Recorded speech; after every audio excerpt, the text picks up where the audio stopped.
In today's video, I'm going to teach you how to add pricing tables in Kartra. By the end, you'll have a clean conversion-focused pricing section added to your page using Kartra's built-in templates. Start from your Kartra dashboard and head to Pages on the left-hand sidebar. This takes you to your library of pages. Open all pages so you can quickly find the specific page where you want the pricing table to appear. Click into that page to launch the page builder. Inside the builder, look for the option to add a new section and click Add Section. This opens Kartra's section library. From here, choose Content Sections to see groups of common layout blocks designed for fast building. Next, select the Pricing Tables category. You'll see a variety of ready-made styles, single column, two column, and multi-tier options, plus designs with badges or highlighted columns.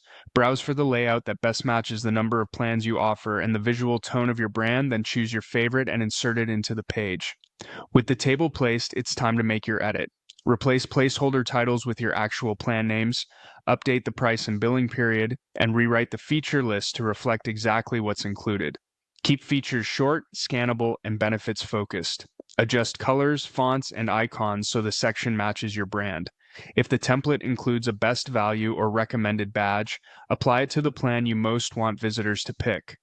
Update the call to action button text to something clear and action-oriented, and link it to your checkout or sign-up flow so clicks go exactly where they should. If the template allows column reordering, put your primary plan in the most prominent position. Before you finish, preview on desktop and mobile to confirm spacing, readability, and button taps feel right. Tweak padding and alignment as needed, then save your changes. That's it. Your pricing table is now live, clear, and ready to help visitors choose the plan that fits them best.